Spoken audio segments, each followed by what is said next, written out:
Neptune entered the sign of Aries on March 30th, 2025. And in this video, I'm going to be analyzing what we can expect for the next 14-year transit of Neptune in Aries. So Neptune, however, is going to be moving retrograde and re-entering Pisces on October 22nd, and is going to re-enter Aries on January 26th, where it's going to stay until 2039. So in this period between March 30th and October 22nd of this year, when Neptune is initially in Aries, is a time to look for clues about events that are going to characterize the upcoming transit for that 14-year time period beginning early next year. So now let's talk about the themes, which I'll be discussing one by one. So the first theme is rejection of the narrative. And we talked a lot about how Pisces was the era of the narrative. And that includes radicalization and might makes right. So just give me a moment. I'm going to be talking about what might makes right here in a little bit, and it could be easily misunderstood. But second is a romanticization of the individual and freedom. This means rebelliousness and breaking from social convention. And then we have fracturing of globalism and the rise of isolationism and national autonomy. The fourth is the balkanization of the United States and potential for civil war. And that civil war doesn't necessarily have to be a shooting war, but it could. The fifth is the breaking up of the European Union and the dissolution of the NATO alliance, or the diminishing importance of the NATO alliance. Number six, we have militant Christianity and religious war in Europe. And seven, we have the trade war as a theme and the rise of the global south because of mutually beneficial trade negotiations. And doesn't necessarily mean just the global south will gain, but the theme of seeking mutually beneficial trade negotiations as a major, trade has always been super important for nations in general, but the resurgence of that importance and the doubling down of trade itself as one of the most vital things that a nation can do, and the healthy manifestation of that, of course, how to do that in the best possible way that doesn't require physical wars and physical conflict. So the eighth theme is rejection of AI, transhumanism, and the fall of tech oligarchs. And the ninth theme is a Spartan lifestyle. And before we go into the broader themes of what is Neptune in Aries, let's do a quick review on what Neptune does as it transits through a zodiac sign. And you can think of Neptune in a way like a black hole, in a sense that it's pulling all of the significations of the sign inward towards it, or inwards into a person. So Neptune is this force within us that seeks to have something as completely as possible. And so we engross ourselves in that experience of the sign, or the experience of the house cusp, or the experience of a planet if Neptune is transiting over a planet. So this aspect of our consciousness seeks to have complete emotional fulfillment from what it's affecting, and in this case, the sign. But it can never have that complete, full connection to it. So this creates a sensation of a deep yearning and longing for whatever Neptune is affecting. So there's a slight difference between it being a black hole, an actual black hole, because a black hole, as it's gravitationally pulling everything into it, it destroys everything, or something ceases to exist. Neptune isn't a destroyer, but it's morphing and changing whatever it's focusing on. And what that does is it dissolves the sign, and to the extent that you can't get a firm grasp on it. It's like trying to grab water. And so the meaning that we're trying to derive from the sign, it gets lost or confused. So there's this dissolving and morphing where we can't really understand something fully because it's constantly changing. So Neptune, seeking that complete emotional fulfillment from that hyper focus, we become so entranced and eventually dissatisfied with that thing because of that hyper focus, and it's losing rather than gaining meaning. And almost inevitably, we're going to create illusions or false ideas about that sign or the house cusp or the planet.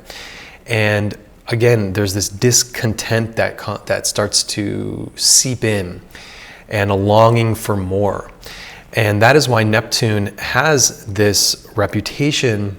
What it does is creating these deep feelings of desire to have profound experiences with the thing, because all of that depth, going deep into something, you want to experience that thing to a profound level. But ultimately, that can only be satisfied by the pursuit of eternal things, the eternal which underlines our experiences in the physical world.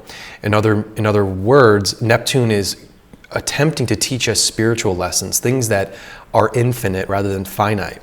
So the more that a person is forgetting or neglecting spiritual understandings of, in that mixture of things morphing and changing, what never changes, what is a spiritual lesson, a spiritual truth I can learn from this, something that is fundamentally unchanging about that sign and the experience of that sign.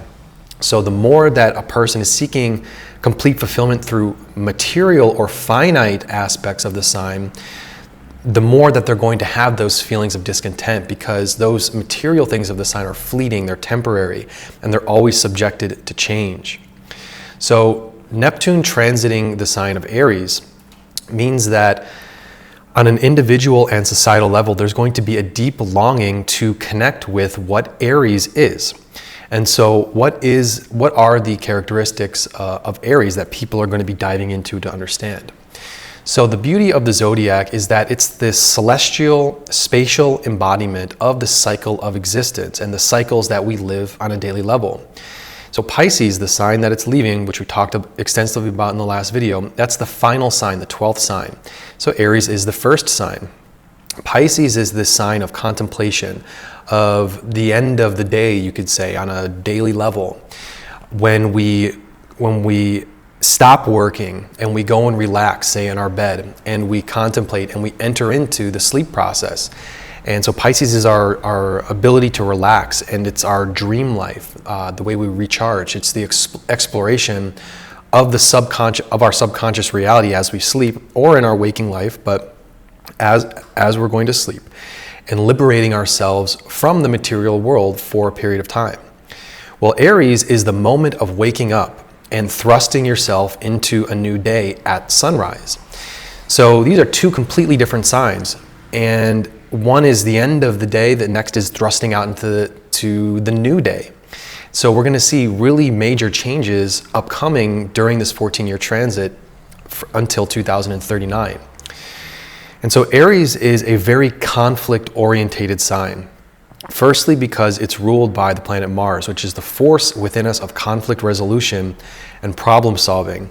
And a major characteristic of Aries is based on the conflict we have about what we want to do as a person, as an individual, and what we're driven to do, what we're inspired to do, and in conflict with what society wants us to do or what other people desire for us to do. That's one of the central conflicts. So it's an internal conflict. And so Aries contains this latent ability to break away from social convention and pursue a direction that no one else is going in, because we all have this unique drive to us to do something specific.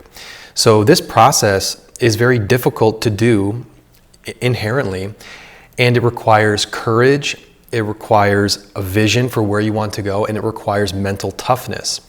And so the power of Aries is to propel us, to thrust us into difficult situations that we have to go through in order to realize that the unique path that we want to go on, that we want to pursue, that basically that is our soul's mission, and to really follow that requires tenacity. It requires to do the difficult things in life to achieve that. And so we talked a lot about the location of Pisces. I find the locations of the signs extremely great to look into the symbology of the locations. We can derive so much about the latent ability of a sign with that. So Pisces is the ocean. And Aries, the location of Aries as a metaphor, is a sparsely vegetated mountainside. So this is a place off the beaten path where there's no civilization to speak of. It's a very lonely place. And think about how Aries is driving us to do, it's the thrust to do something, to follow our unique path. And that's inherently a lonely path. Only we have, our path is unique to us. So in a way, it's very lonely because we have to follow what we're inspired to do.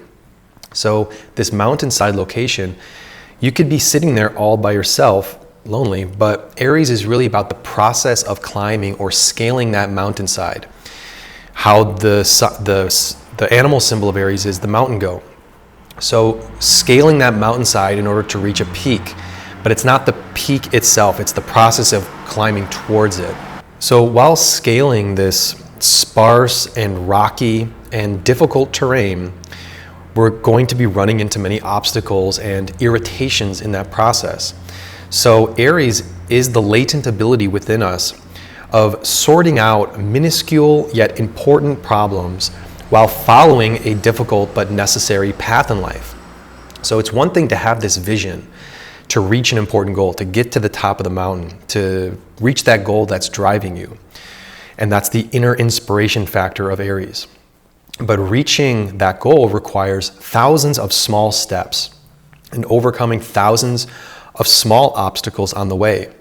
So Aries, a huge part about Aries is the practical nature of problem solving, the nuts and bolts of what we have to do on a small scale in our daily lives, all the little things that we have to take care of, which eventually add up to us moving further and further along towards the goal. So you can think of Aries, and I like to think of Aries is our daily routine when we wake up, as we're thrusting ourselves into our day. We have many, maybe not many, but there are these little small things that we do when we wake up. We don't just enter into our work. You know, nowadays people roll out of bed and they get on their computer and they just start working.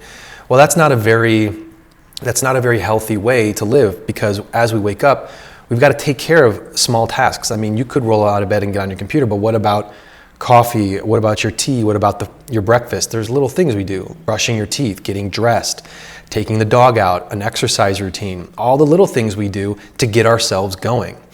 And for example, I do my best writing in the morning after I do my initial tasks and keep and maintain things going, getting things up to speed, all the little kind of things that you have to do. But when I get down to the computer and I can start writing, I still have that thrust of energy moving through me. And so I like to take care of my things that I have to do in the daily routine, and then use that energy that you're pushing you through the day to get some productive work done when you're still fresh and you're thinking really clearly. So a very important part about Aries is the small mundane tasks we do, the little steps that are getting us to a larger goal. And you can think about that. And I use the word irritations because a lot of times you don't want to have to go through the constant steps to do it, but you just have to do it. And a little hiccup in that can throw the routine off. So Aries is a lot about the focus on those minuscule tasks, and not just daily routines, but the small things that we do to get us moving along into the direction that we want to go. It's a very important point. It's the small things that really add up and make things work better. And having efficiency is doing the small things correctly and fluidly. And Aries, having a good sense of efficiency is about taking care of small things well. So when Neptune is transiting Aries, we're going to be seeing this deep desire within people to connect to the desire to be doing things well on a small level, but also the boldness and the adventurousness and the tenacity to engage with and tackle difficult yet a rewarding path that is ultimately there to fulfill our individualistic need to live a meaningful life.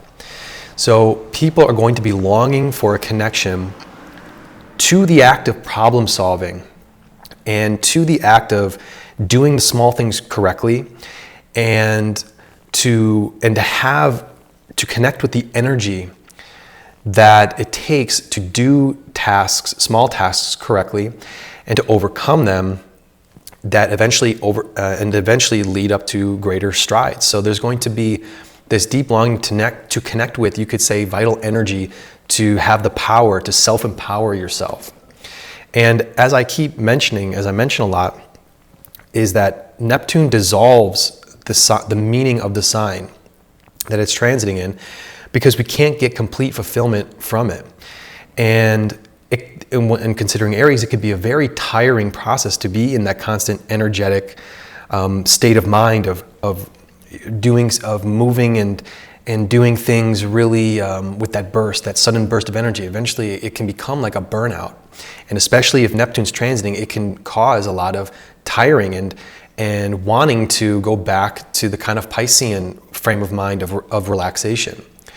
But the way that this Neptune transit will be healthy for anybody, what is required with Neptune is that you have to look to the opposite sign of Neptune to balance the urge of the Aries urge, the deep-seated desire to connect with the Aries energy.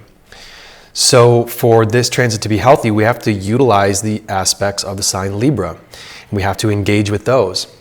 And what that means is that recognizing is that we can't do everything alone, and that other people, our partners in life, our spouses, the people we collaborate with, our coworkers, anyone that we can mutually gain from, that we can work together with.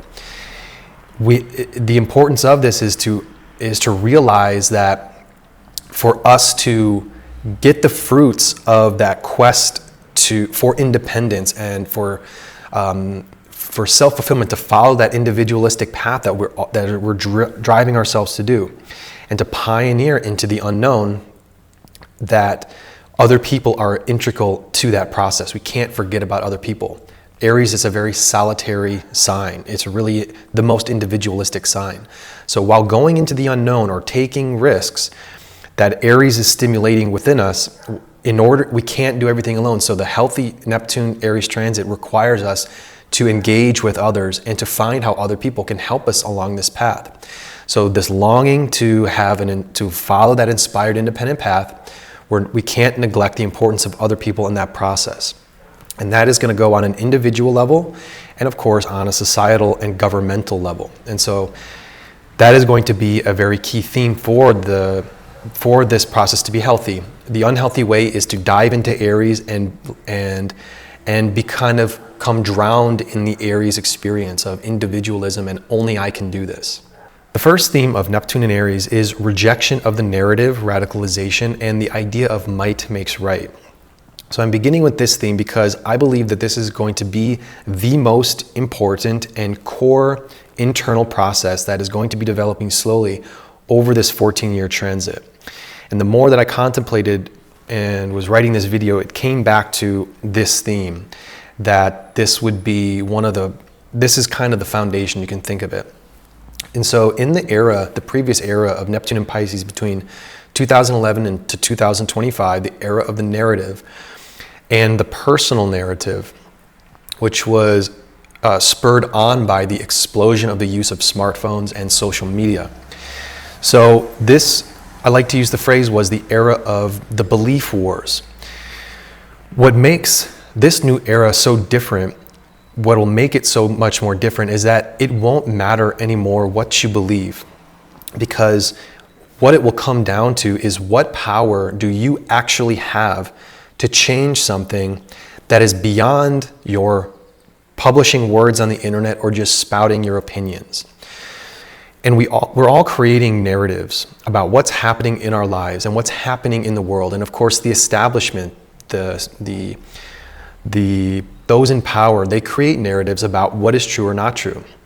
And as we begin to see the establishment narratives not be able to hold up to scrutiny anymore, and we've already seen that, but as that continues and counter narratives are becoming more and more popular and are not authorized by institutions of power, it's going to create further rifts and sections of society, between sections of society, and cause deeper and deeper radicalization of ideas and power factions. And which is then going to lead to the might makes right theme. So Aries is about taking power into our own hands. That is such a key part of it, taking power into our own hands, self-empowerment, the energy to do something for ourselves and by ourselves, and taking decisive and immediate action to make a change. So when I say that might makes right, It means that this will be the era when raw power overtakes whatever beliefs you may have. So might makes right, usually people have a negative connotation of that because it's saying that if you're powerful, you create the morality. It's moral if you are powerful. Or that what I'm trying to say is that I'm disconnecting from the ethical aspect of it. So I don't mean to say that a person or an institution, whatever they do is moral just because they're more powerful. What it means is that when it comes down to when the rubber meets the road, what can you actually do about a situation that asserts your self-autonomy and independence? So for example, if programmed money and central bank digital currencies come into effect, and you want to opt out of that system, you don't want to do that, what can you actually do about it? The past era was about controlling the narrative, about making sure everyone believed the right thing. And then you could extend that off into all eras, but there was a hyper focus on that. We need to control the narrative. And it was a battle for beliefs and what narrative is the most true. But this era is going to be about what means of power do you actually have individually? Or what does a group collective, what is their real power to preserve what it is that you want?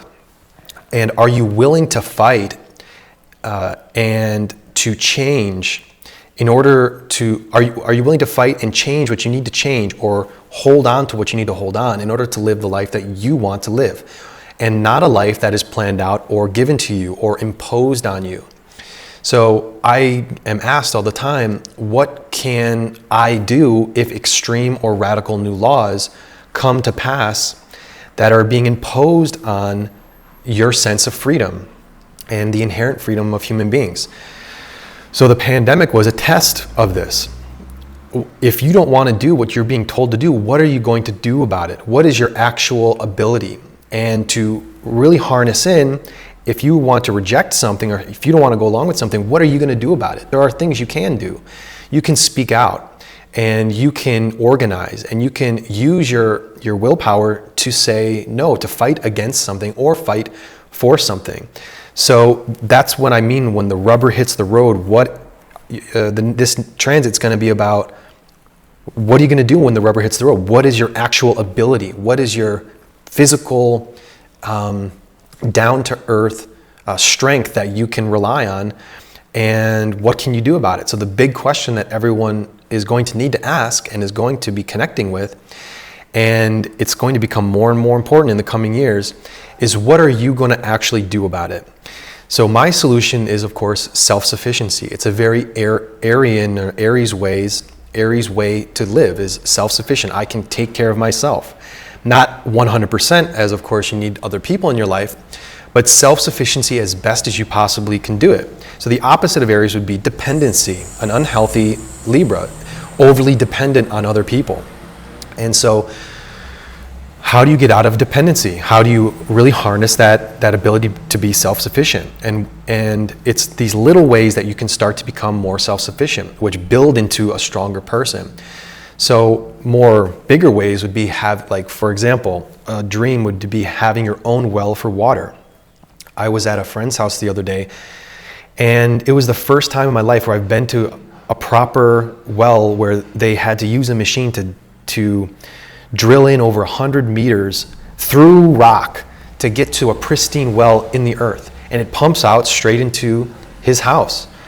And it depends on local zoning and laws and everything, but he lives off in a more rural area, but he has a well on his property that you just turn on the faucet, that water is coming straight from deep within the earth. It's pure water.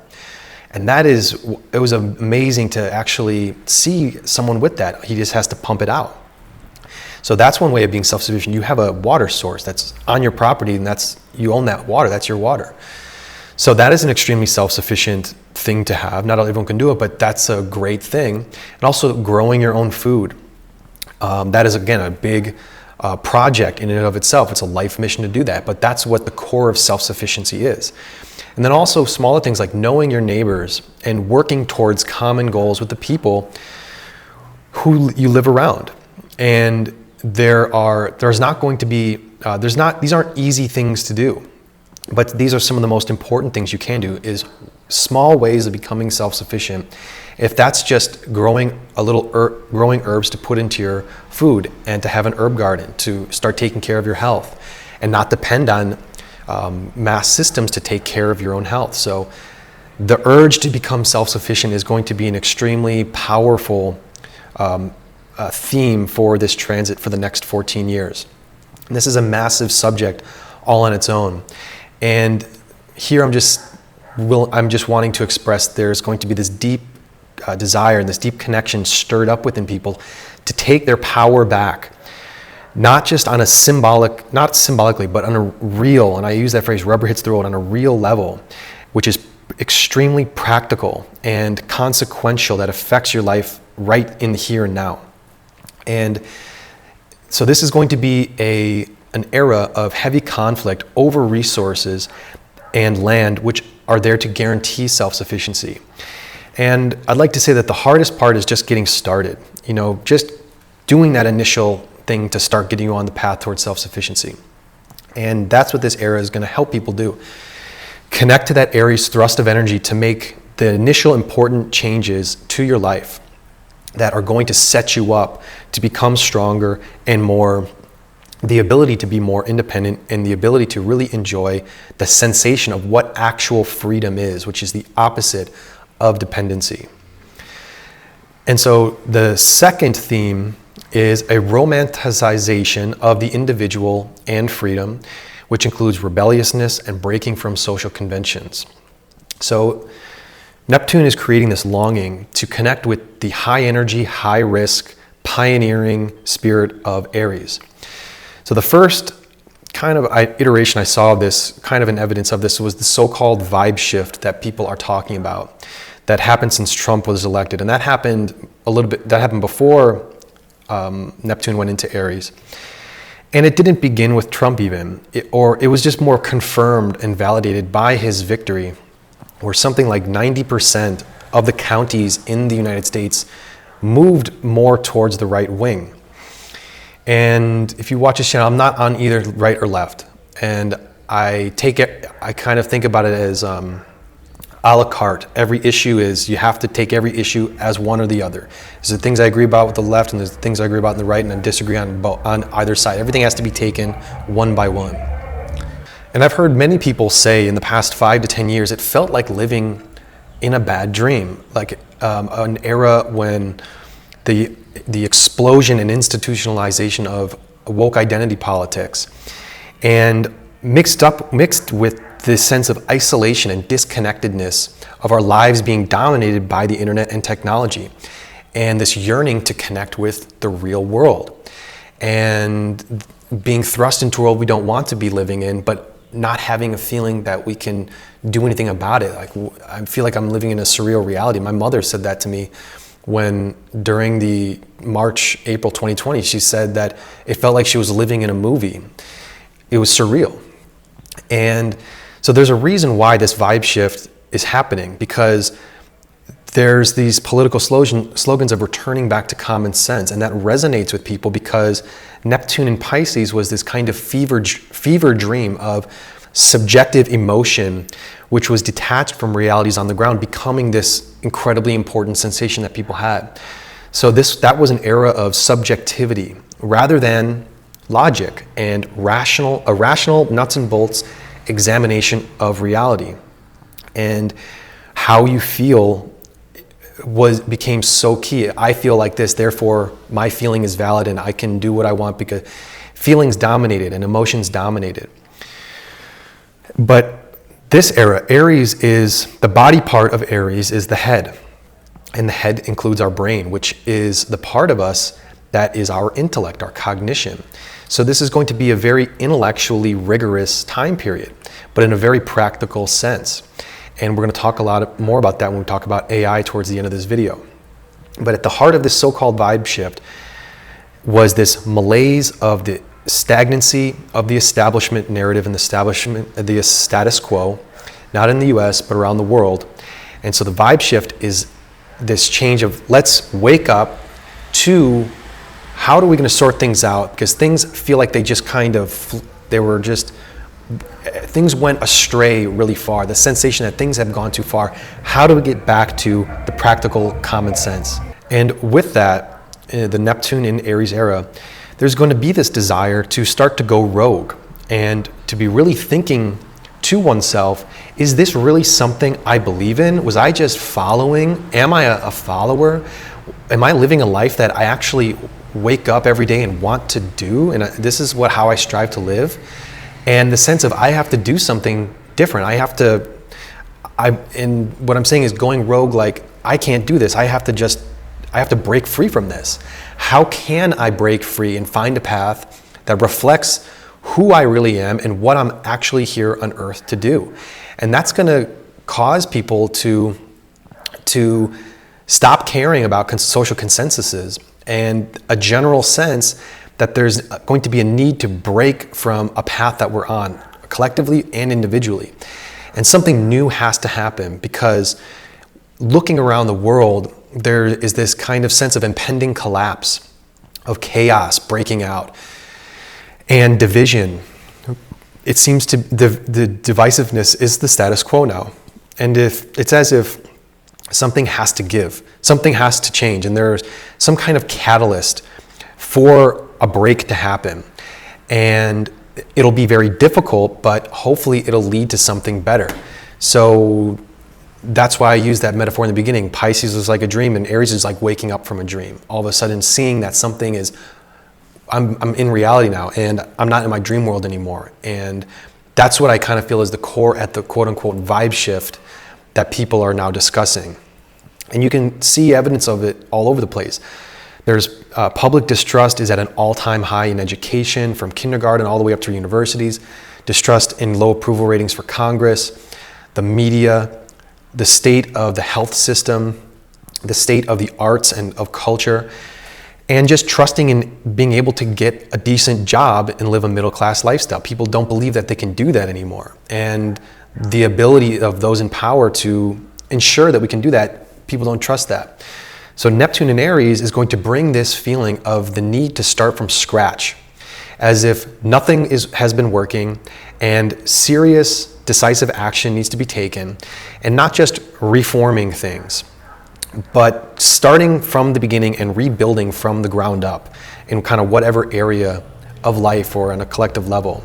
So this is going to cause a lot of rebelliousness and a lot of radicalization. People all of a sudden coming up with a really extreme idea to start from scratch, or we need to start from scratch in this kind of extreme way.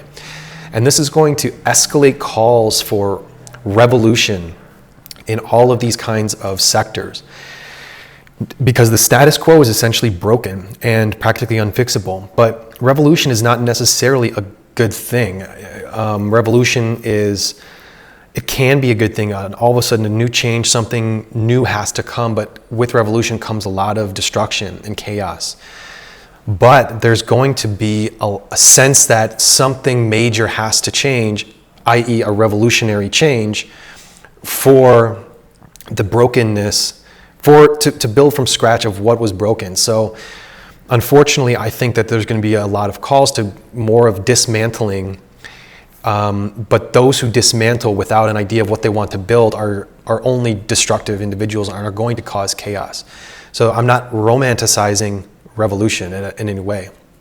And with that, so regardless of what Trump has been doing, he's been taking a wrecking ball to a lot of things. He's breaking things all over the place. And whatever he screwed up in the past few months of his first months in office, what is different is that there's this renewed energy for definitive change in all sectors of society and around the world.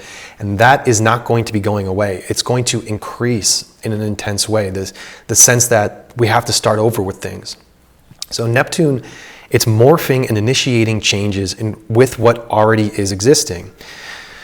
So what that means is that there's going to be a deep-seated desire for bucking the current trends in the world, social trends.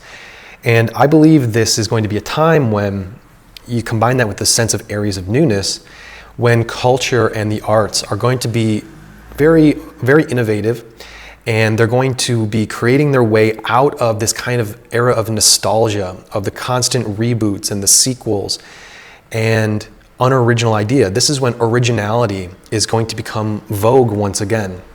And that word original and authentic, original and originality, these are key aspects of Aries, because it's creating from within oneself what one is inspired to do. And that is completely original. Our path in life is totally our own.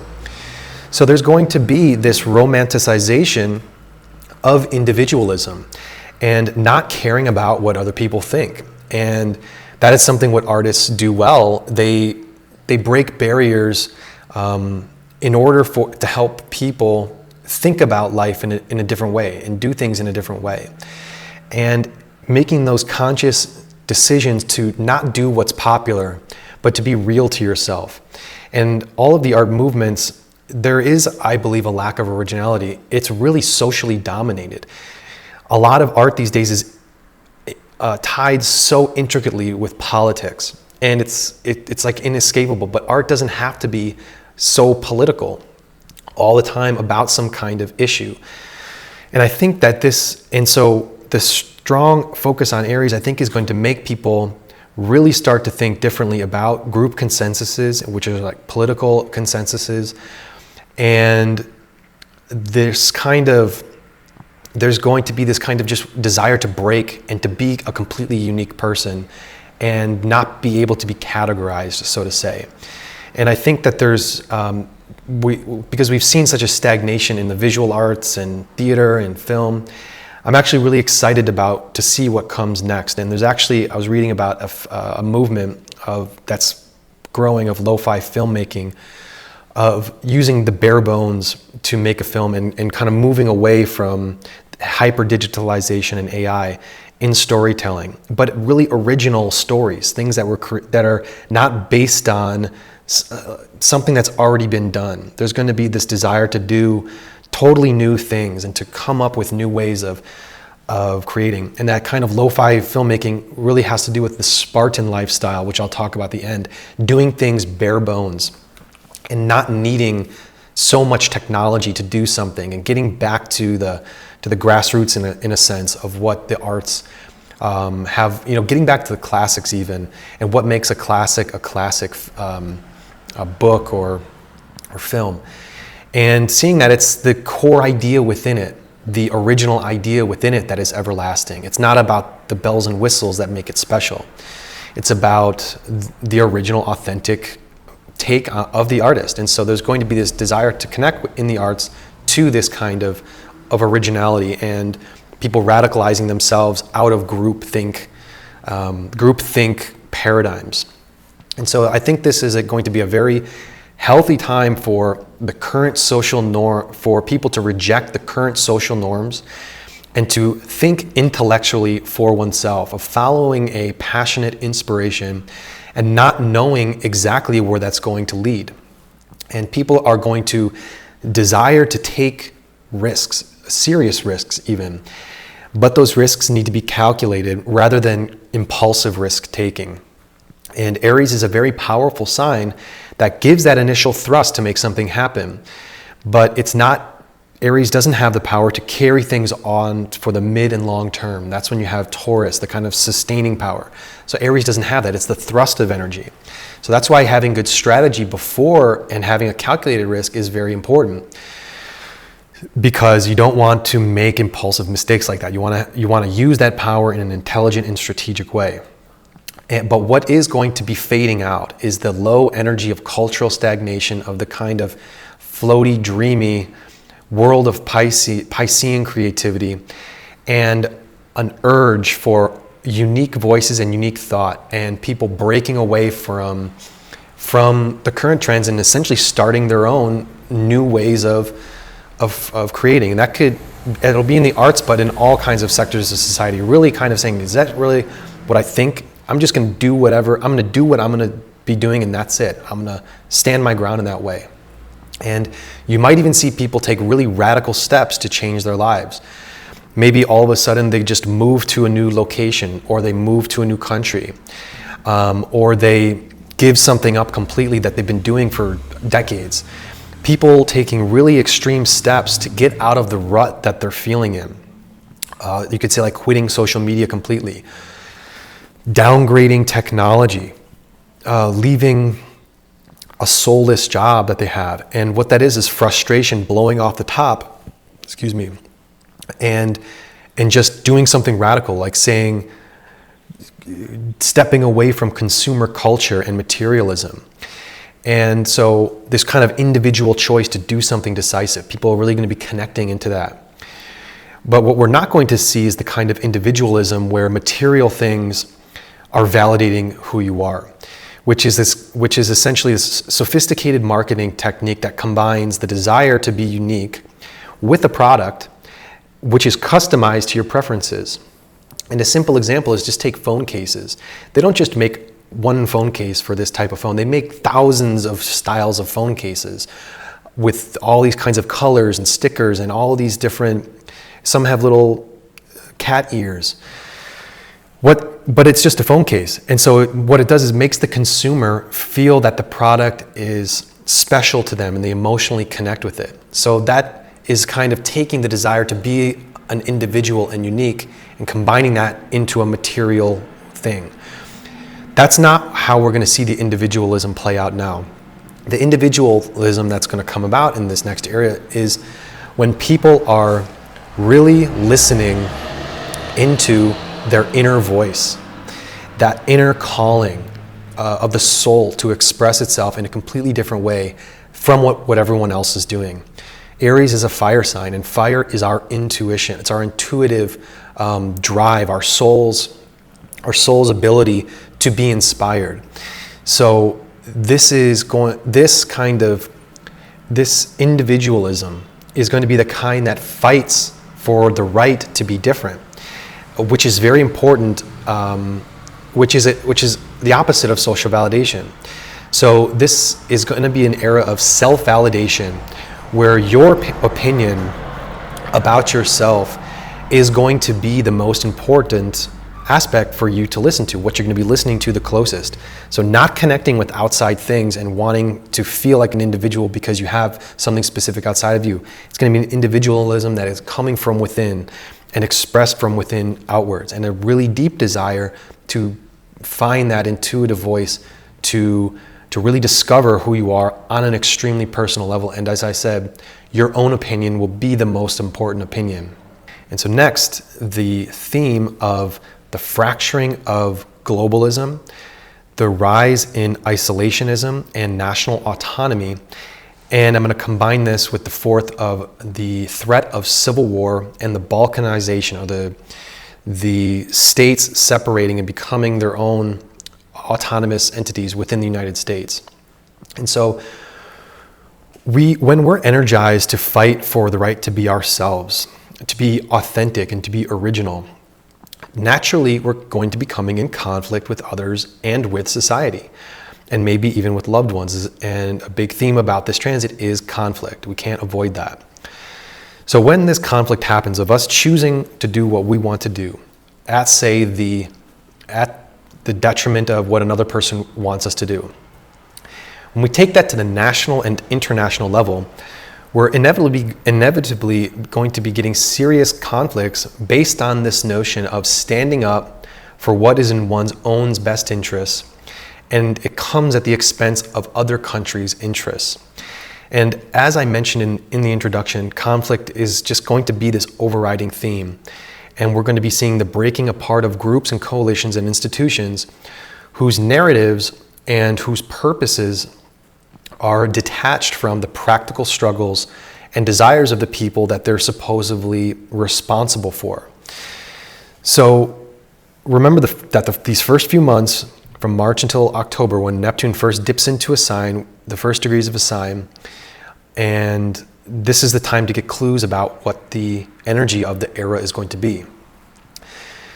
Since Neptune moved into Aries at the end of March, we've seen a major resistance by Americans for non-intervention, and as the military-industrial complex is seeking now to initiate another major war with Iran. And you can argue that there's that ceasefire that happened, but that ceasefire is not, it's very temporary. People are saying that the war is just getting started. We'll have to see. But you see this call to not do that, to not intervene as we've done for the past, 100 years, intervening in conflicts of other countries. And to wind down the American empire gradually and focus in on the internal problems of the United States. And this movement didn't happen when Neptune went into Aries in March. But it's become a very hot topic and a very important topic in the past just month or 2 months. So this Neptune in Aries era is going to continue this trend of groups looking after their own interests when they come first.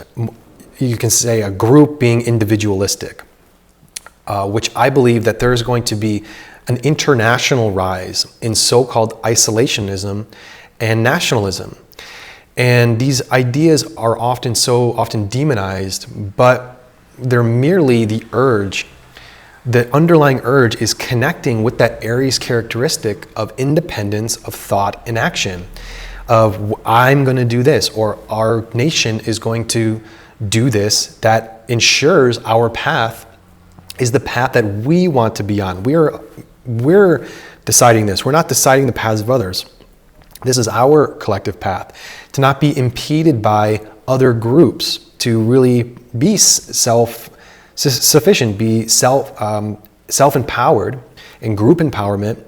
And so in the case of nationalism, what that means is to not be tied down by the needs of other nations when they're detrimental to the nation's own interests and their own real situation. So that's all nationalism is that we come first. Our nation comes first. Doesn't mean we can't trade with others. We can't help and be mutual beneficial with other nations, but we are worried about ourselves. So there's going to be a huge conflict, a sense of conflict between these two impulses, to look after one's own and to look after others and what others want from us. So there's going to be a huge conflict between the desire for people to look after themselves and a counter impulse to we have to look after the well-being of other people. We have to save these people in these other countries. We have to do this. We have to look outside our own borders. There's going to be a big conflict about that. And so into even more about specifically the United States, you're going to hear other astrologers talk about this, which is really interesting. The last time Neptune was in Aries, after only being in Aries for 5 days, were the first shots of the Civil War broke out at Fort Sumter. So the U.S. Civil War started when Neptune went into Aries. So Neptune actually went into Aries in April of 1861, where it was there until October 1861, basically the same transit that we're having this year. Neptune retrograded back into Pisces and then went direct and re-entered Aries on February 14th of 1862. So in that February 1862 is when the war broke out. So you could say that the war was brewing in that earlier period from April to October 1861, and then it really shot off when the full transit began of Neptune in Aries. And just like in 1861, we had that same retrograding situation happening this year. So Neptune briefly entering into Aries from March until October, exiting and then re-entering in January. So if history is going to repeat itself, that means we're in a preparation phase for a national civil war or major national conflict. And next January, when Neptune enters into Aries for 14 years, we're going to have the true beginning of an intense period of conflict and change, the desire to initiate change. Is there going to be an actual civil war in America? I'm not anticipating a full shooting war between sides like how wars used to be fought on U.S. soil, but I do believe the breakup or partial breakup of the U.S. is going to start to take an effect. At a minimum, the desire for breakups to start to happen. At a minimum, people calling for serious zoning changes in power dynamics from what we currently have. So beginning next year is going to be the beginning of a time of serious political and economic crisis in the United States, because of the vast differences in regional wealth, in political ideologies, legislative priorities, and more calls for states' rights and things such as secessions from one state to enter another, and this continuing trend of balkanization, the breaking up of into smaller states or smaller districts of power, or isolating power into smaller areas rather than the complete federal jurisdiction having the kind of this fight between federal and state power. And we're seeing this process already happening. And it's mostly an urban and rural divide. And so right now there are movements in the states of Idaho, Illinois, Colorado, and Maryland, and I believe also Washington. And all of what they're all doing is to officially secede from their current states and to become part of a neighboring state. And with Washington, I believe it's that they want to become part of Canada. So they want to leave the United States. But there are already many movements underway to initiate this. And just last week, as I was researching a little bit more of this, the Journal of Federalism published an article that goes into detail about public support for secession in the United States. So this theme is going to become more and more mainstream. What are we going to do about states and federal rights, and what about states that want to secede into another state because they just don't reflect the values of the people living in those rural counties, so they want to move into another state with the same priorities that they have. So this is the Aries impulse for one group to say, we don't want to be a part of what you're doing anymore. We're going rogue. We're doing our own thing. We'll vote on it and do what we have to do to ensure that we do it. We're going to do what we have to do. So the federal government, being $37 trillion in debt, is going to push this idea of state self-sufficiency as the confidence in the fiscal situation of the United States and the federal government continues to wane. So people are going to want to be separating from these bad financial decisions that are happening, that are putting the United States further into debt. And what's going to add more fuel to that fire, to the secession fire, is the continuing deterioration of the major cities, such as New York, Chicago, and Los Angeles. Because so many legislative priorities and so much money is funneled into those metropolitan centers, and the rural constituencies just see their tax dollars sent into programs that they fundamentally don't support and which are collapsing. So that's going to fuel even more questioning of, why am I paying for this? We have to do our own thing. We have to look after ourselves. I don't want to be bunched in with this massive group. And you could even see the idea of the major cities becoming just city-states, that the people who live in New York metropolitan area, that's its own state. And the people who live in northern New York, state of New York, they're not going to have anything to do with what goes on in the city-state of New York. They're just completely different worlds. So you could see calls for the breakup of the breaking away the big cities which concentrate power from so many more rural parts of the United States. I think this is going to become a major theme in the coming years.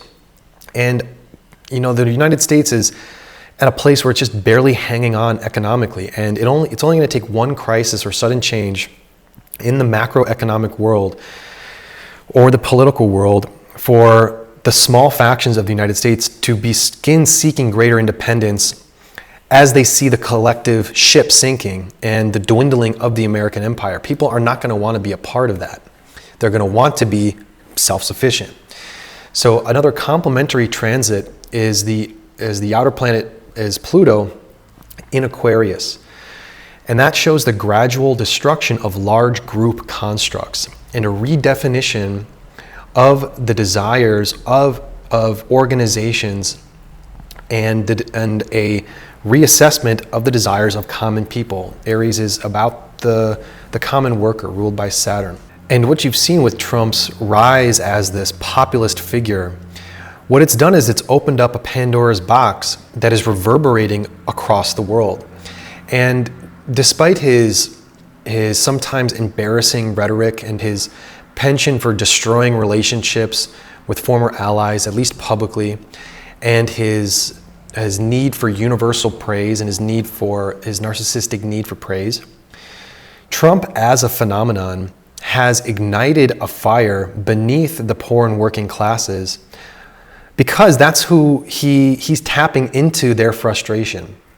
And around the world, people support maybe not him, but what he represents, which is a rejection of the establishment political and economic system. He was an outsider that came in, who was beloved by the media until he started running for office. When, wait a minute, no, you're an outsider, you don't belong here. And then he became the hated figure he is today. So him opening a Pandora's box across the world is igniting people to say, look, we're at complete odds with those who are in power.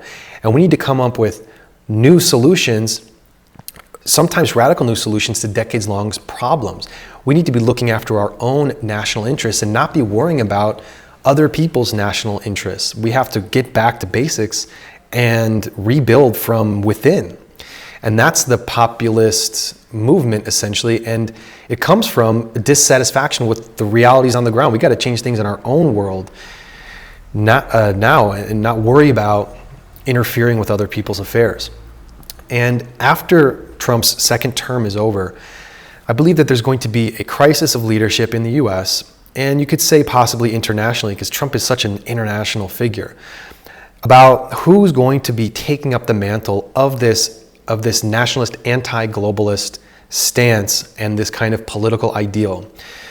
And it's because they're always going to be living in his shadow. He is such a major historical figure that when he starts to drift from the public attention spotlight, beginning in after 2028, when he's no longer in office anymore, the domestic conflicts are going to in the U.S. and the conflicts of nationalism in the world, of nationalist populism. I think they're going to be entering into a bigger and more intense phase of conflict and kind of like political guerrilla warfare, because Trump is kind of uniting the MAGA movement and uniting this kind of ideology. But once he is no longer uniting it in such a daily present way, there's going to be a lot of these factions of this similar ideology. And so there's going to be further breaking up of this kind of Aries movement of individualism, looking after one's own interests and doing something different to build something new from the ground up. And so I think that the level of conflict is going to intensify after 2028 because there's not going to be a leader, we'll see, as magnanimous as Trump. Other charismatic figures can arise on the left and the right in Europe and the US, throughout the world, but I don't think that they're going to be less radical than Trump.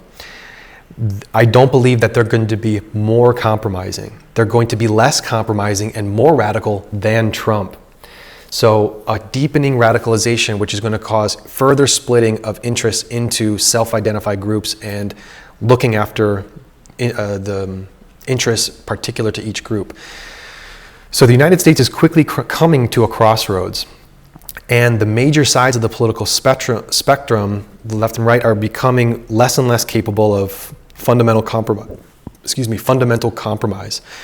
And I believe this is going to sow more seeds and calls for long-term plans of secession and those going into action, and this gradual breakup into smaller factions happening throughout the United States. So the fifth theme is going to be very similar to what we were just talking about with the United States, which is the theme of breaking up of the European Union and the dissolution of the NATO military alliance. So the United Nations, the European Union, I've heard it been called the prison of nations because the nations are required to abide by laws and regulations and are restricted in certain ways that are actually hurtful to their own countries and own economies. They have to abide by certain rules that are bad for them.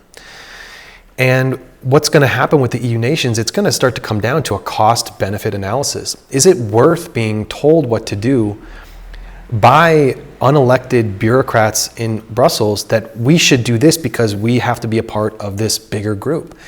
And is it against our national interest to do a certain policy? So there has also been, so that's going to be a theme, this growing questioning of European nations is this even worth it being in the European Union? We have to come up with a new kind of structure where I can travel to other countries that are neighboring me, but I don't have to be in this economic and military bloc of the EU and NATO. We're going to be seeing more of rejection of the European Union. Brexit already happened, but you can see the United Kingdom is still so intertwined with the European nations. And there's calls from other nations about questioning their EU membership. I think that's going to continue.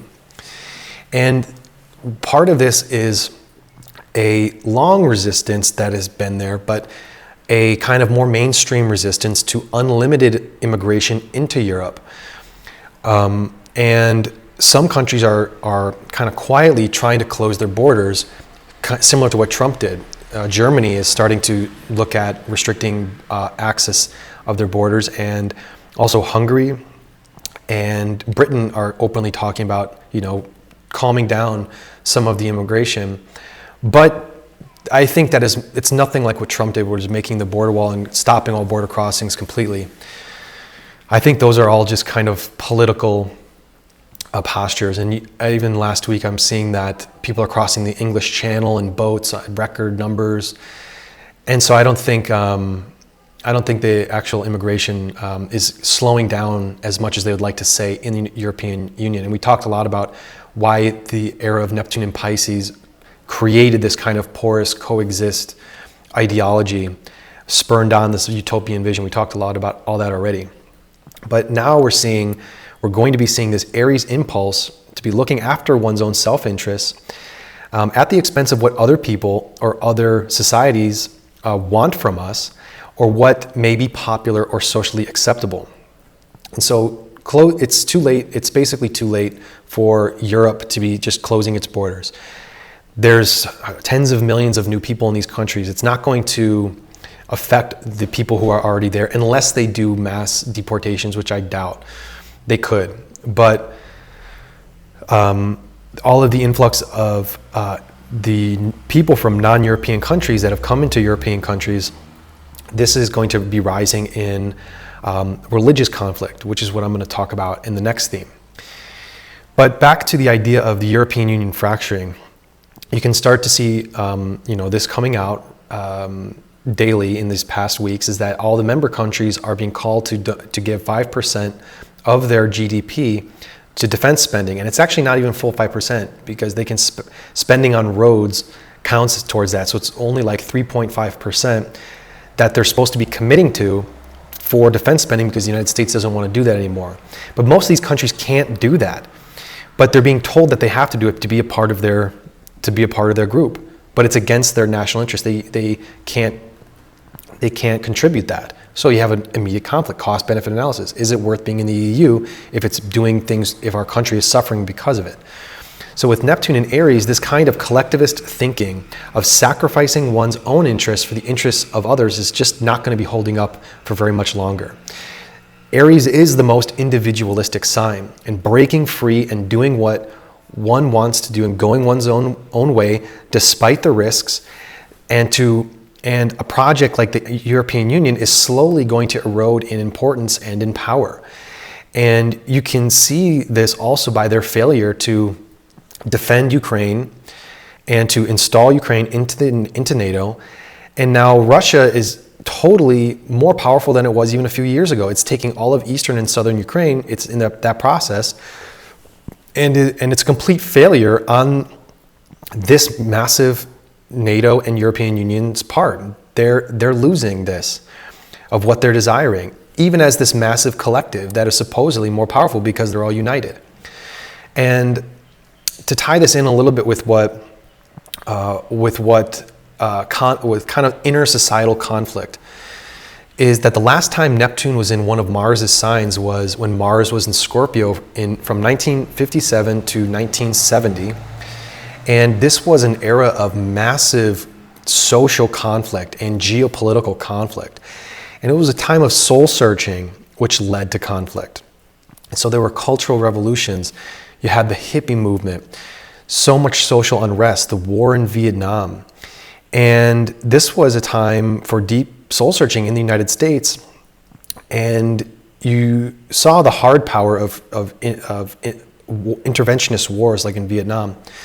But there was this soft power cultural revolution that was done through social engineering, through music and through culture. And there was so much. It was a very tumultuous time. Well, Neptune was in one of Mars's signs, Scorpio. But that was more of a time of the Scorpio kind of inner psychological reform that was happening within the country, kind of a era of psychoanalysis.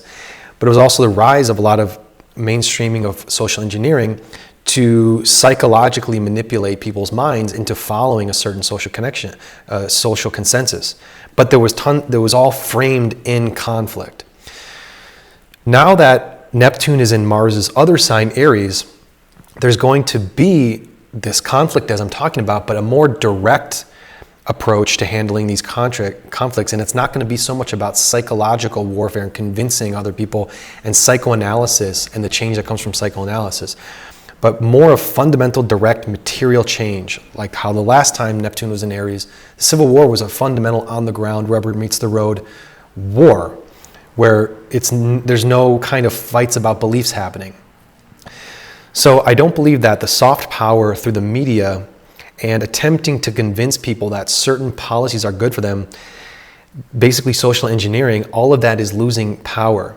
But what governments and corporations are increasingly going to be doing is using the jackboot in your face method, ignoring the citizens, ignoring the customer, and using direct suppression of dissent through the use of force. And that's what you're seeing in the European Union, is just not allowing Marine Le Pen to run in the presidential election. They just had more power than her. They're preventing her from running. It's a political motivation to prevent her from gaining power. They just suppress the dissent. They just suppress the candidate. Raw power. They had the power to do it. They did it. It doesn't matter that journalists criticized it. And so you see, it's that raw power that is the most important. And you can also see it in the context of the Russian NATO war, because all the propaganda, all the mind games, all the social engineering said Russia is caught off its guard. They're about to lose any day now, any month. They're always losing. That's all what the media reports on. But it's untrue, and now Russia is taking territory by the day. And so what this shows is that it doesn't matter about what your propaganda is. What matters is the actual force you have on the ground. What is the actual power you have? In this way, the European Union lost. And because it didn't matter what they said, it wasn't reality. It was a break from the narrative. The narrative didn't reflect the reality, and they're going to lose the war. And their narratives on the topics just don't matter anymore, that they're so strong, that they're going to invade Russia eventually, they're going to build up the military. Okay, what's the real industrial capacity? What is the real situation? So the European Union is really seeing they're in a very bad situation economically, and just the strength of their union, because they just don't have the raw resources to enact the projects that they want to do. And there's so many levels to their kind of fracturing. I can't go into too much about the details, and I want to stick to the theme, which is essentially that the EU is trying to rally their countries behind marching into Russia, and despite that being against their own self-interest, they don't want to fight in Russia. And so what this is going to lead to is further implosions within the European Union countries, more economic depressions, localized economic situations, as like you see in Spain, of certain like housing market, the explosion of home costs. And what this is going to do is, from this European Union desire to fight Russia, which is really the bankers of the City of London wanting to control the resources of Ukraine and Russia. It's nothing having to do with what they say it is, but that major desire being at complete odds with what's happening on the ground in the specific European Union countries. So that disconnect is going to cause this fracturing of the European Union slowly and then with quicker and quicker pace as this transit goes on, and a heating up, I think, of revolutionary sentiment across Europe. And you can see with this Neptunian Aries energy that the major European Union nations saying that, okay, we don't care if the United States is no longer going to be a part of our NATO.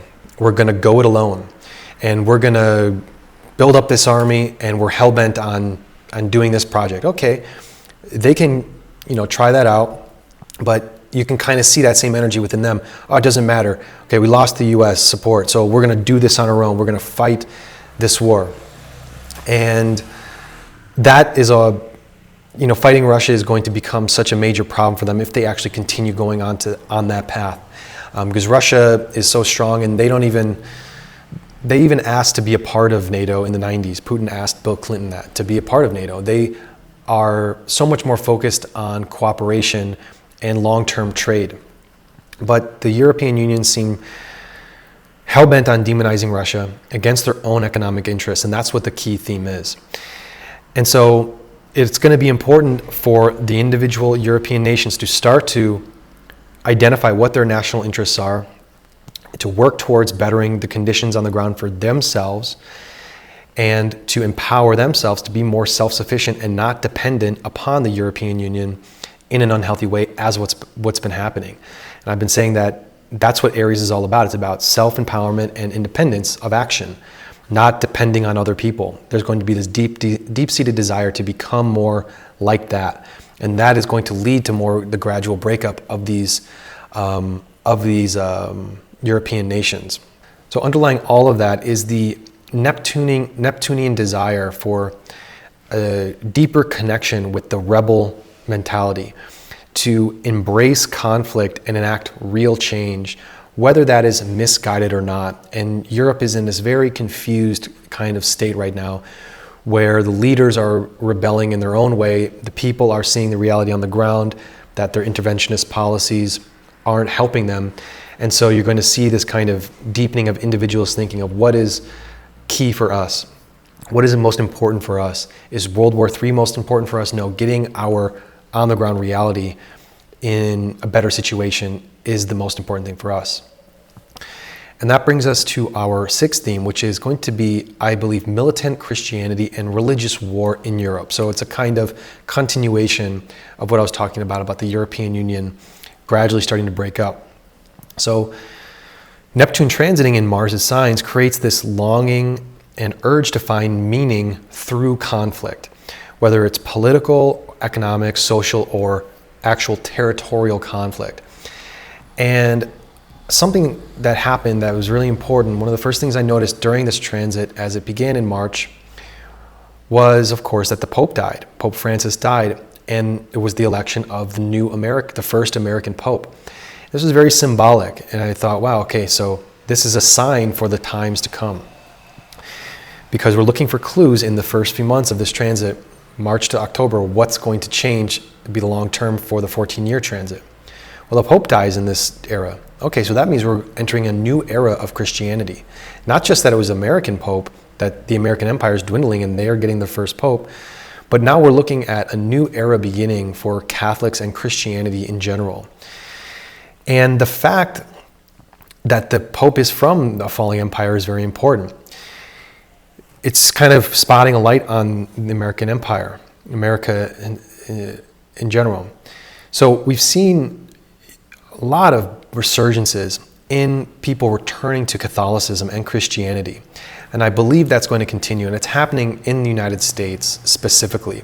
But there have been movements of people becoming, the Orthodox churches are growing as well. And there's this call and this kind of, from such an atheistic kind of morally relative time of Neptune and Pisces, people are seeking to connect to Christianity. There's a resurgence in it. And you can even think of the economic strains that are happening in daily life in America are now reaching to the point where young women are choosing to go to convents and spend 3 months with a vow of silence rather than spend their vacation months or their 3 months of the summer on vacation. And I saw this article in the New York Post, and it says that some of the convents are booked solid, and they can't accept any more women, that this is becoming a really popular thing. And when you think about the economic strains, you kind of get a sense of relief to be able to be in solitude and to recuperate yourself in a convent. And it's also been widely reported that this past Easter, there are record numbers of people going to Easter Mass. And people are just flocking to a kind of a new-found sense that, yeah, I need spirituality back in my life, and the Christian values are what I'm aligned to. And so I'm seeing this trend continuing as well, of people going back to not necessarily the social aspects of Christianity, but seeking an inner connection with their redirecting their soul's path and realigning what they want to do with their life. And oftentimes spirituality helps to realign someone to get back on the path that they want to do. Neptune in Aries is about deeply connecting with your soul's inspiration. Aries, of what path am I going to go on, even if it's hard? To get into that mode, spiritual conversion or spiritual realizations greatly help a person to do that. So I think that's what people are being drawn into, of converting to Christianity or reconnecting with Christianity. And if we combine that with what we spoke about in our last video about the borders, tens of millions of people entering into Europe and into the United States, and more specifically with Europe, because most of the people that are entering are from non-Christian countries, you combine that with the rise in Christianity, it's a recipe for religious conflict. And I think that there's going to be a rise in militant Christianity, people taking up arms in the name of defending what were historically Christian countries. And keep in mind that there are 50 Islamic countries in the world, as I briefly noticed, or majority Islamic countries. But all the Islamic immigrants are flooding into Christian countries. So religious warfare in Europe, and I believe in the collective West, is going to be a major theme in the coming decade on a lot of levels. And so the name of the game right now is conflict escalation. And the general context is the rejection of globalism and thus nationalism, thinking about what one's own needs and individual needs are as a group, and also trade protectionism and isolationism. So the next theme is trade war and the rise of the global South because of mutually beneficial trade negotiations. And so thus far, the discussion has been largely about this Neptunian longing to engage in conflict, in direct conflict and conflict resolution, to break away from social consensus and do what one needs to be done on the ground to live an inspired life on an individual and collective levels, and how this is going to cause radicalization and conflict throughout the world because of this drive within oneself to do something different, to be original, and to follow what one's individual desires and needs are. But as I mentioned in the beginning, the most important part of the Neptune and Aries transit is to not become so engrossed and gravitationally pulled by the characteristics of Aries to the extent that the ultimate answer you receive is, I have to do everything myself. I'm alone. I can't trust other people, or I don't need other people, to be so drawn into that Aries energy. And so to overdo the go it alone mentality. But the healthy way to handle this transit is to embrace the characteristics of Libra to help balance that. So Libra is cooperation, the healthy reliance on other people, not dependence, but to be able to rely on other people in a mutually beneficial way, and to trade with other people what you have something that they have, and you want to receive something that they have, but you both give what the other needs. And what that is creating win-win situations with other people. This is a super important thing to embrace during this Neptune and Aries period. So what broke out during this early time period of Neptune and Aries, this first part of the transit, was Trump's insistence on a trade war with basically the rest of the world. So that was a big clue. Wow, trade is becoming a huge topic. And it doesn't seem as if it's getting off to as great a start as he envisioned. And there's a lot of uncertainty about the tariffs that he's imposing, and are they creating rise in inflation? Are they not? How are the markets going to react to this long term? So it's kind of all over the place and very uncertain. And Aries is this sign of risk-taking and facing uncertainties head on. So changes in international trade are going to become a major theme over the next 14 years.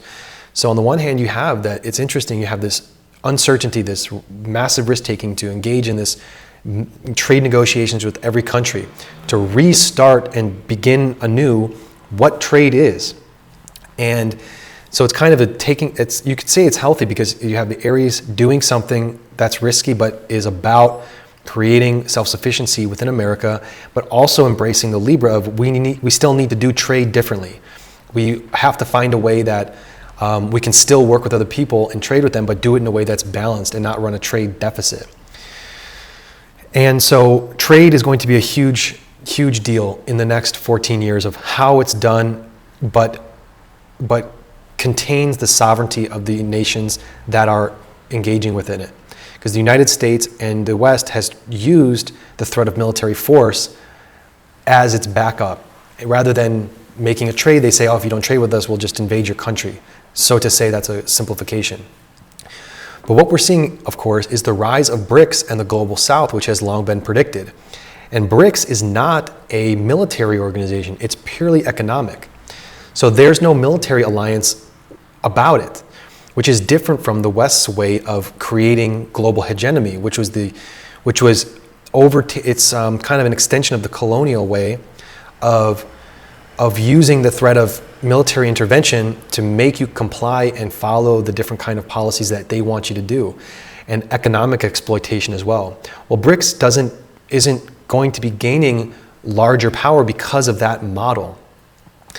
And so what BRICS has been doing for quite some time, but is going to start to shift up a gear and get into quicker development in this, is that new trade routes and new trade agreements are going to be created in this period of time, in the next 10 to 14 years, but starting slower, but then all of a sudden it's going to be increasing because of this transit. This transit's going to help fuel this on.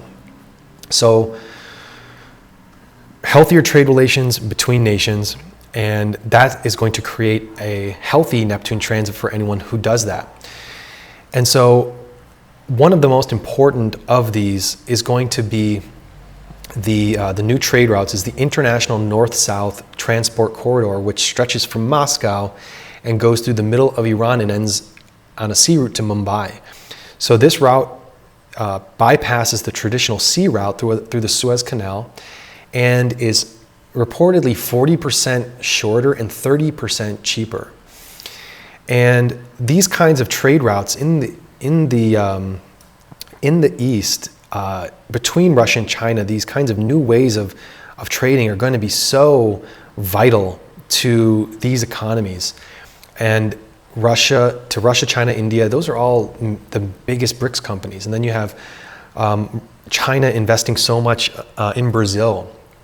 And you also have China and Russia also investing a ton in African countries, and not just mining the African resources and taking and extracting the resources and leaving the people in poverty, kind of how the European banking colonial model was, but actually investing in the infrastructure of the African countries.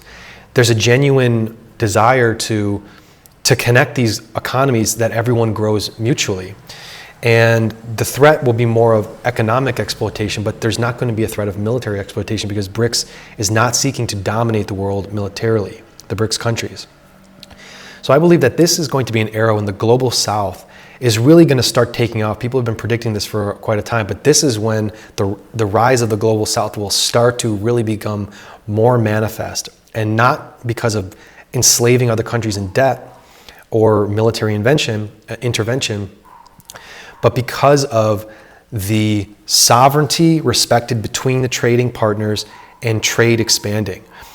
And that is such a healthy way to deal with this Neptune and Aries transit in general. And on an individual level, as I mentioned, previously, with all the pressure to take risks, to go rogue, to do something different, to fight and defend your ability to self-empower yourself on a practical and real level, real grounded level, it's through the help of other people in a healthy, way, to rely on people, how you can achieve those things.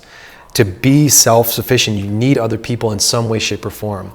And so what this means is to form coalitions with other like-minded people who have the same goals, who are living in your local area, and banding together because of a shared vision, and gaining real power and real self-preservation by joining in through shared interest. You work with those people and you negotiate with those people so that you all become powered together.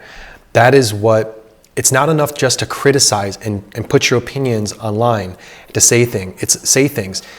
Real power comes from uniting with other people. So all of this Aries energy of wanting to become powerful and self-sufficient, the balance of it is you need other people to aid you in that process. So that's where the real balance of this transit has to come from.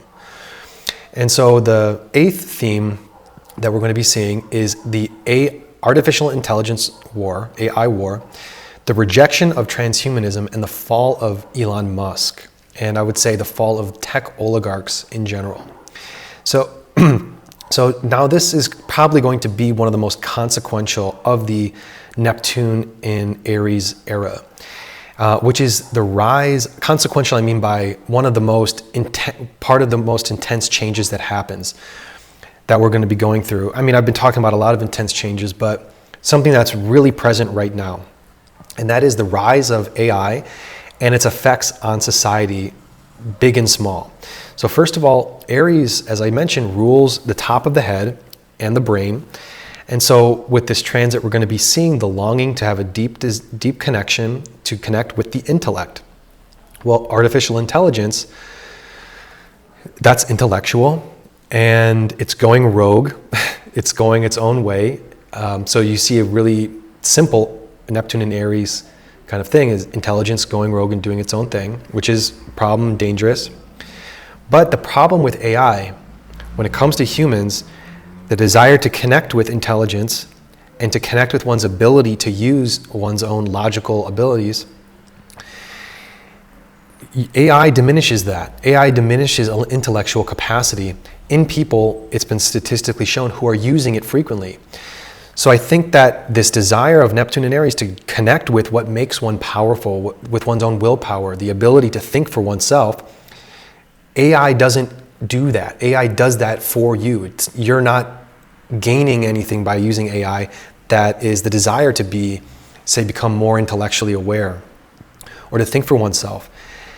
So that means I think that there's going to be a backlash because of the negative effects that AI has on people's thinking capacity and their power as individuals.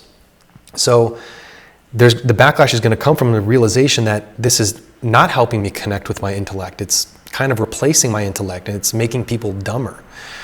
So right at this point, it seems like there's no way of stopping AI in its invasion into all these sectors of society. And it's because of decisions that have been made by tech oligarchs and governments over decades into a massive push to build these systems, and now to build and maintain these massive data centers across the world to harvest information and feed it into their artificial intelligence systems. So on the one hand, you have this fascination with intelligence, of artificial intelligence, and to see how far it can go intellectually. And that is a part of this effect, is these people who are investing in it, how far can we take it? Can it become sentient? And nonstop investment, nonstop innovation in it. So there's this kind of fascination with intelligence, artificial intelligence. That's one current. But the other current of this Neptune in Aries is that there's people who are going to be longing to reconnect with their own intellect, which is going to be pushing the reaction against AI. And as it becomes more and more ubiquitous and more dangerous and hallucinatory, the question is going to become is how far will humanity allow AI to develop? And so again, taking the themes we've been discussing, this is going to lead to major conflict, a conflict over AI. And because AI, when you really examine it and think about it, it's at odds with personal determination towards action, of independence of thought, breaking from the status quo, these things of Aries, these characteristics of Aries that Neptune is going to desire to connect with. AI is all about dependence, the negative part of this transit, dependence on machines, of mass surveillance of the information we generate online, and the weakening of the human mind and of creativity. So it's going to be a battle of man versus machine and a conflict over this. This Aries transit is going to have so many conflicts involved in it. The conflict over intelligence. So you can see everything kind of coming together. And I came across several polls that have been taken recently. The University of Melbourne published a report called Trust, Attitudes, and the Use of Artificial Intelligence. And in the report, it showed that in 2022, 49% of people were worried about AI systems. And in 2024, 2 years later, that rose to 62%. In 2022, 52% of people would rely on AI systems, but in 2024, that dropped to 43%. So you see people are not as enthusiastic about it as they were when it was first getting rolled out. And now AI is coming for everyone's jobs. And so that is only going to fuel its decrease in popularity. And I think there's going to be even a point in the next 5 to 10 years that if we stay on this path, the creators of AI in Silicon Valley, more money is going to be spent on developing AI than on spending on people. And it's going to be using more electricity than people. But I've also seen other predictions that AI is going to end up like the dot-com bubble, that it has all this investment, but as the technology grows, it becomes cheaper to produce and to use. So it'll be an AI bubble burst, essentially, when it just becomes more commonplace. But I think the more philosophical and conceptual debates is going to be the highlight for me of reducing human person's ability to engage with their intellect, and the attempt to replace human beings' intellect with artificial intellect. So tied in with this is another extremely intense theme we're going to be seeing in this period of time, is the push for transhumanism, which is merging technology into the physical bodies of human beings. And I read Ray Kurzweil's book, The Singularity, and I think it was 2012. And he was saying at that time that the singularity, the merging of machines and human bodies, would be around 2030. So we're beginning to see that manifest. And for all the good things that Robert Kennedy Jr. does say, he was talking the other day in front of Congress about that the use of wearable technology becoming more important in the next 4 years. And he has been talking a lot about how AI and health are going to be on a path together in the coming years, that they're not going to be separated. They're going to be, AI and health are going to be merging as well, which then you can think of also, that means technology and biology will start to be merging as well. So that is somewhat worrying, and that leads, of course, into transhumanism. And more technologies being rolled out that are meant to be integrated with your biology. And of course now there are, and I've known this for years, there's patents on these technologies, but tattoos that contain chips for authorizing, computer chips for authorizing your identity. And that has all become public, and of course there have been patents for that for many years. And that's literally a mark on your body that allows you to buy or sell. And that's directly from the book of Revelation. I don't know if there have been many other, maybe in history, marks that you have to have, that show whether you can buy or sell. I can't think of any specifically, but that is the mark. So it's a one-to-one. So the pushback to that is going to be enormous in this period of time. While the institutional funding for things like this, the integration of technology in bodies, and the social programming to integrate those technologies, it's going to be enormous. So the pushback and the push to do them are going to be enormous, which is going to come down to a clash of of civilizations between technocracy and traditional human freedom. And so that means also biological independence and autonomy versus globalized surveillance networks. So this Neptune in Aries energy is all about, as I keep saying, about independence of action and the use of our will and energy to affect change in our lives that helps us to live an inspired life that we're desiring to live, and to connect with what makes us unique individuals, to locate our soul's inspiration, and to take risks to live that life. Now that is all at odds with transhumanism. So the more that the technology companies and governments try to push transhumanism, the more it's going to be rejected against. It goes against so much of the Neptune and Aries themes. It goes so much against that inner inspiration, that inner Aries push for freedom and independence. So it's going to cause a lot of radicalization in society and between people of how far are we going to let this technology go. And the big problem is that AI and transhumanism, it dulls the spirit of independent thinking. AI is going to cause the loss of intellectual stimulation the more people use it.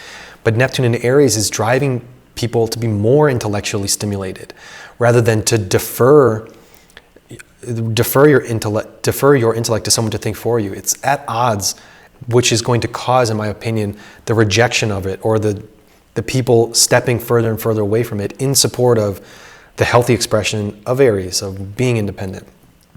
So you combine that into Elon Musk, and Elon Musk attempting to popularize his Neuralink project, and this and many other attempts he's been making to integrate technologies in intimate ways into our lives is going to be a bridge too far for people. So I believe he and the other tech oligarchs are going to have a huge fall in popularity and prestige as this transit continues on. People are going to see through their attempt to hijack them and hijack their body autonomy and their independence of thought and action, and to push more and more AI. And what that does is it removes or diminishes that raw human ingenuity, intelligence, and creativity. So right now, Elon Musk is he's extremely popular with a lot of people, but as we see the real plans come into fruition, the technocracies, they're going to become extremely unpopular because they're going against the spirit of this transit of Neptune and Aries. And so that leads us into the ninth theme, which is the threat of technocracy and the Spartan lifestyle. So many people are going to be driven into poverty as trillions and trillions of dollars are spent in research and development of AI machines, people losing their jobs, people losing their research grants, funding all around, people losing all these things because of computers. And so people are going to be forced to cut back in their lifestyles and live a more sparse existence. So sparse existence, that's not necessarily bad. Having less is not necessarily bad. They say you'll own nothing and be happy.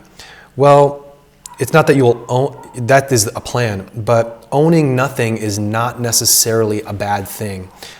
Not owning nothing, let me rephrase that. Owning less, having less material things is not necessarily bad. If you own nothing, yeah, that's a communist dystopia.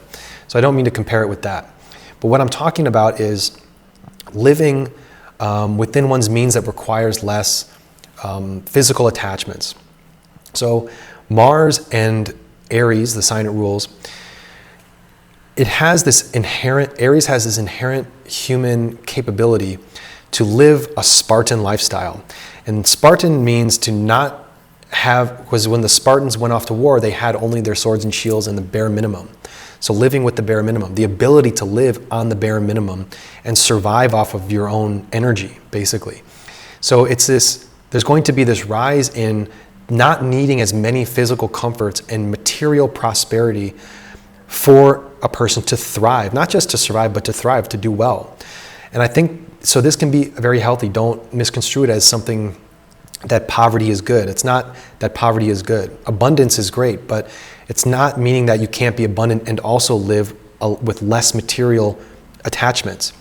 So we can expect a renewed sense of mental toughness as well as a rejection of materialism, and sometimes out of absolute necessity. But because of the growing poverty, and as I was saying, the rise of AI and the threat it's having to the real economy.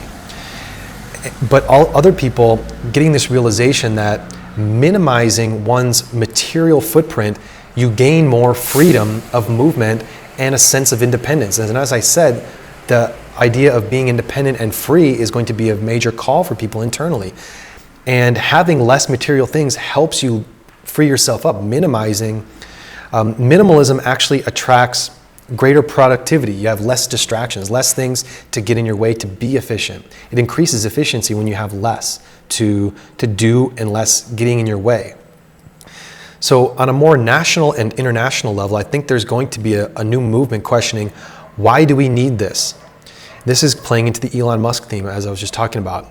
So for example, why do we need to shoot giant rockets into the sky? Why do we have spending on NASA? We have all this spending on Elon Musk's space company. So I think Elon Musk's popularity is going to be one of the first that falls because of the Neuralink trying to chip people in their brain, and seeing the vast opposition to human autonomy with that. But also with, why are we trying to colonize Mars? Billions and trillions spent on that. That goes against this Spartan lifestyle. Do we need that? Why am I paying for that? Why are taxpayers subsidizing that?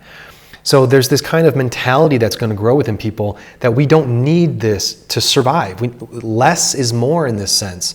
We're looking at massive government spending on AI and going to space and questioning, how is this helping society at all? You want to go to other countries and spend all this money on other planets. We've got problems here now. And I think there's going to be this drop off in NASA as well. NASA is going to become like, what are we doing with this? We don't need rockets in this way. Maybe there's some technologies we can use that improve our lives that they produce, but other things, shooting off rockets just to shoot them off like Jeff Bezos, is going to just be seen as this excessive past. And this kind of interior drive of people to say, look, we don't need that. That's not helping us. Less is more. And that is kind of the theme, is less is more when it comes to the Spartan lifestyle, which is what Neptune in Aries is going to help do. And the third thing why I see why Elon Musk's fall as inevitable, and in other extent the other tech oligarchs, but for him is that the Doge project that he had, while on one hand it was to cut waste and inefficient spending, which was a good motivation, but I think there was another motivation that he had, which is that he wanted access to all the government data in its unfiltered and pure databases so that his AI systems could record and eventually his companies use all of that AI. So I think there was a corrupt reason why he wanted to do Doge. And I think there's going to be a sense of a huge breach in trust in that way, but also his pushing of the transhumanist agenda. And that is going to eventually cause his eventual drop in popularity. But I think there's other tech oligarchs that are in his, like Peter Thiel, and there's others who are going to be looked at it with a lot of suspicion as so disconnected from the reality of real people on the ground, and that people don't actually want what they are offering society, the AI transhumanism. So this last theme is about this theme of Neptune and Aries, about this imposition of technology into our lives, this battle and this conflict over technocracy, and a sincere reflection on people, within people, about technology infiltrating and also threatening their bodily autonomy, their intellectual autonomy, and interfering with their ability to initiate and to have independent and direct, to be able to commit to independent and direct action in the world. We're being hindered from being able to do that. This transit is all about harnessing that ability to do that, harnessing Aries and really being able to create meaning in your life from harnessing those abilities that we have. AI and transhumanism are making things too easy and convenient. But Aries is about doing the hard things, the difficult things. And so this is going to be a time when people are having to make the hard choices of whether to go it alone, to go rogue, to be a trailblazer, going against the grain. And that's going to be more attractive to people and ultimately more fulfilling than taking the easy way out of AI and transhumanism. So people are going to say, you know, I'd rather do something that's harder because it's going to be better for me. We've been on the lazy river for too long, and it's time to really to take power back in our own independent ways and to become more self-sufficient. And there's going to be a deep desire to do that. But in order to not allow this transit to be unhealthy, it's all about not allowing us to seek ultimate meaning in self-sufficiency. We always need the help of other people in some way, shape, or form in our lives. That balance to Neptune and Aries is about knowing how to make healthy trade and to be mutually cooperative with other people, to be self-sufficient, but also know how to create win-win situations with other people. So that's the final theme of Neptune and Aries, and I hope you enjoyed this video. If you have any questions or thoughts about what other characteristics this transit can have, I'd be really interested in hearing about them. And I'm going to be updating more from all of these basic themes. I'm going to be updating as this transit goes along and see how we're going and see how these themes hold up. And as we see emerging other important cultural and individual themes that kind of are offshoots of the central desire of what Neptune and Aries is permeating within people of what is that? It's all about finding out what is that initial urge and getting that as the foundation, and then we can start to see the different manifestations of it. So thank you for watching, and hopefully to see you in the next video.